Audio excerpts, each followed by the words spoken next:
Hello friends, welcome to Tempo's kitchen. આજે હું તમારી સાથે એકદમ હેલ્ધી રેસીપી લઈને આવી છું અને આ છે હેલ્ધી ચોકલેટ બાઇટ્સ. આ ચોકલેટ બાઇટ્સ ટેસ્ટમાં તો બહુ જ સરસ લાગે છે અને સાથે એકદમ ગુણકારી છે. બાળકોથી લઈને મોટા બધા જ ખાઈ શકે અને બધાને જ ભાવે એવી રેસીપી છે. અને જો તમે ડાયટ કરતા હોય અને ડાયટમાં પણ કંઈ ગળ્યું ખાવાનું મન થયું હોય તો તમે આ જરૂરથી ખાઈ શકો છો. બહુ જ હેલ્ધી છે, ગુણકારી છે અને જો તમારા ઘરમાં બાળકો ડ્રાયફ્રૂટ્સ ના ખાતા હોય તો આ એકવાર જરૂરથી ટ્રાય કરજો બનાવીને. બાળકોથી લઈને બધાને જ બહુ જ ભાવશે અને એકદમ ઇઝી રેસીપી છે. માત્ર 10થી 15 મિનિટમાં આ રેસીપી તૈયાર થઈ જાય છે. તો ચાલો જોઈ લઈએ કેવી રીતે બનાવીશું હેલ્ધી ચોકલેટ બાઇટ્સ.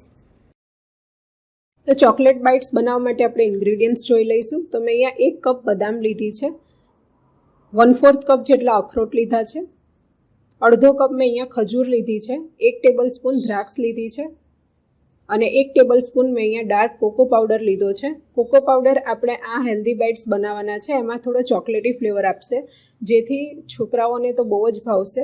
અને અહીંયા મેં ડ્રાયફ્રૂટ્સ આટલા જ લીધા છે. તમે તમારા ચોઈસ પ્રમાણે કોઈ પણ ડ્રાયફ્રૂટ લઈ શકો છો અને ક્વોન્ટિટી પણ તમે તમારી રીતે વધારે કે ઓછી લઈ શકો છો. તો આપણે આગળની પ્રોસેસ જોઈ લઈશું. હવે આપણે બદામને ફોતરા કાઢીને એને શેકી લેવાની છે. તો અહીંયા મેં 1 કપ બદામ લીધી હતી. આપણે એને ગરમ પાણીમાં લગભગ 5 થી 7 મિનિટ માટે ઉકાળી લઈશું અને પછી એના ફોતરા એકદમ ફટાફટ નીકળી જશે. તો તમે જોઈ શકો છો આપણું પાણી એકદમ સરસ ઉકળી ગયું છે અને બદામના ફોતરા પણ એકદમ ઇઝીલી નીકળી જાય છે. તો આપણે ત્યાં સુધી બદામને ગરમ પાણીમાં ઉકાળી લેવાની છે અને તો તમે જોઈ શકો છો એકદમ ઇઝીલી બદામનું ફોતરું નીકળી જાય છે. તો આપણે ગેસ ઓફ કરી લઈશું અને બદામનાથી બધું જ પાણી કાઢીને બદામના ફોતરા આપણે કાઢી લેવાના છે. તો અહીંયા મેં બધા જ બદામના ફોતરાને કાઢી લીધા છે. હવે આપણે એને શેકી લેવાની છે. બદામ એકદમ સરસ કડક થઈ જાય અને શેકાઈ જાય ત્યાં સુધી આપણે એને શેકવાની છે. તો આપણે એકદમ સ્લો ગેસ રાખીશું અને સ્લો ગેસ ઉપર જ આપણે બદામને એકદમ સરસ રીતે આ રીતે હલાવતા જઈશું અને શેકી લેવાની છે.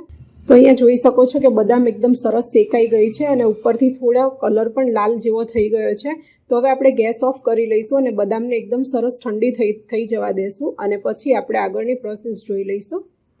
તો બદામ એકદમ સરસ ઠંડી થઈ જાય એ પછી આપણે મિક્સરનો જાર લઈ લઈશું અને એમાં આપણે બદામ ઉમેરી દેવાની છે. તો તમે જોઈ શકો છો એકદમ ક્રન્ચી આપણી બદામ થઈ ગઈ છે. અખરોટ અને દ્રાક્ષને પણ ઉમેરી લઈશું. અહીંયા મેં ખજૂરને બરાબર ધોઈને અને એમાંથી ઠળિયાનો ભાગ કાઢી લીધો હતો અને એ પછી આપણે ખજૂરને આમાં એડ કરવાની છે. તો ખજૂર કે કોઈ પણ ડ્રાયફ્રૂટની ક્વોન્ટિટી તમે વધારે ઓછી તમારા ચોઈસ પ્રમાણે લઈ શકો છો. તો હવે અહીંયા મેં 1 ટેબલ સ્પૂન જેટલો ડાર્ક કોકો પાવડર આવે એ લીધો છે. હવે આપણે મિક્સરનો જાર બંધ કરી દઈશું અને એકદમ સરસ બધું મિક્સ થઈ જાય ત્યાં સુધી એને ક્રશ કરી લેવાનું છે. તો તમે જોઈ શકો છો આપણું બધું જ ડ્રાયફ્રૂટ, ખજૂર અને બધી જ વસ્તુ એકદમ સરસ રીતે ગ્રાઇન્ડ થઈ ગઈ છે અને એકદમ સરસ બાઇન્ડિંગ આવે ત્યાં સુધી આપણે એને ગ્રાઇન્ડ કરવાનું છે. તો હવે આપણે એને એક પ્લેટમાં કાઢી લઈશું. તો મેં અહીંયા બધું જ એક પ્લેટમાં કાઢી લીધું છે. હવે આપણે હાથની મદદથી આપણે એકદમ સરસ રીતે બધું મિક્સ કરી લઈશું અને હાથેથી જ આપણે આ રીતે ગોળ શેપમાં આપણે એને વાળી લેવાનું છે. જો તમારે બીજા કોઈ શેપમાં એને વાળવું હોય તો પણ તમે વાળી શકો છો. તો હું હવે આ રીતે બધા જ ગોળ શેપમાં વાળીને તૈયાર કરી લઈશ. તો અહીંયા બધા બાઇટ્સ મેં વાળીને તૈયાર કરી લીધા હતા. હવે આપણે એને ડાર્ક ચોકલેટમાં ડીપ કરવાના છે. તો મેં અહીંયા મેલ્ટેડ ડાર્ક ચોકલેટ લીધી છે. આ કમ્પાઉન્ડ ડાર્ક ચોકલેટ છે જે માર્કેટમાં એકદમ ઇઝીલી અવેલેબલ છે. જો તમારે આ ન લેવી હોય તો તમે ડેરી મિલ્કનો પણ ઉપયોગ કરી શકો છો. હવે આપણે એક બાઇટ્સને લઈ લઈશું અને એમાં ડીપ કરીને બહાર કાઢી લેવાની છે. તો તમે જોઈ શકો છો આ રીતે બધા બાઇટ્સને એકદમ સરસ રીતે ચોકલેટથી કોટ કરી લેવાનું છે અને આપણે એને પ્લેટમાં કાઢી લઈશું.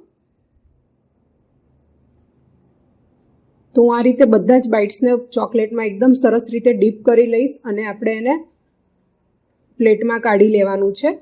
મેં અહીંયા બધા જ બાઇટ્સને ચોકલેટમાં ડીપ કરીને રેડી કરી લીધા છે. હવે આપણે ફ્રીજમાં એને લગભગ 10 મિનિટ માટે સેટ કરવા મૂકી દઈશું. તો લગભગ 10 મિનિટ જેવો ટાઈમ થઈ ગયો છે અને આપણા ચોકલેટ બાઇટ્સ ઉપર ચોકલેટ એકદમ સરસ સેટ થઈ ગઈ છે. હવે મેં અહીંયા પાઇપિંગ બેગમાં વ્હાઇટ કમ્પાઉન્ડ ચોકલેટ લીધી છે. તો આપણે એનાથી ઉપર આ રીતે ડેકોરેશન કરી લઈશું. આ એકદમ ઓપ્શનલ છે. જો તમારે આ રીતે વ્હાઇટ ચોકલેટથી એને ડેકોરેટ ન કરવું હોય તો તમે સ્કીપ કરી શકો છો. એની જગ્યાએ તમે જ્યારે ચોકલેટમાં ડીપ કરો અને મૂકો ત્યારે ઉપરથી એને થોડું ડ્રાયફ્રૂટથી ગાર્નિશ કરી લેવાનું. તો હું આ રીતે વ્હાઇટ ચોકલેટથી બધા જ બાઇટ્સને એકદમ સરસ રીતે ગાર્નિશ કરી લઈશ અને ઉપર આ રીતે ડ્રાયફ્રૂટનો ભૂકો આવે એનાથી હું ગાર્નિશ કરી લઈશ. તો આ રીતે આપણે બધી જ ચોકલેટ બાઇટ્સ તૈયાર કરી લેવાની છે. તો અહીંયા આપણા બધા જ હેલ્ધી ચોકલેટ બાઇટ્સ બનીને તૈયાર થઈ ગયા છે. એકદમ ટેસ્ટી બને છે અને જો તમારા બાળકો ડ્રાયફ્રૂટ્સ ના ખાતા હોય તો આ રીતે એકવાર ચોક્કસથી બનાવીને ટ્રાય કરજો અને બાળકોને ખબર પણ નહીં પડે કે તમે અંદર ડ્રાયફ્રૂટનું ફિલિંગ કરેલું છે. હું તમને વચ્ચેથી આવી રીતે કટ કરીને પણ બતાવી દઈશ કે કેટલું સરસ આ લાગી રહ્યું છે. જાણે તમે ચોકલેટ બનાવી હોય એ જ રીતે આ બાઇટ્સ લાગે છે અને ટેસ્ટમાં પણ બહુ જ સરસ લાગે છે. આ હેલ્ધી ચોકલેટ બાઇટ્સમાં તમે તમારા મનપસંદના ડ્રાયફ્રૂટ્સ ઉમેરી શકો છો અને ટેસ્ટમાં તો બહુ જ સરસ છે, હેલ્ધી છે, એકદમ ગુણકારી છે અને એકદમ ઇઝીલી બનાવી શકે છે કોઈ પણ. ઘરમાં રહેલી સામગ્રીથી જ આ બાઇટ્સ બનીને તૈયાર થઈ જાય છે અને ફટાફટ બની જાય છે.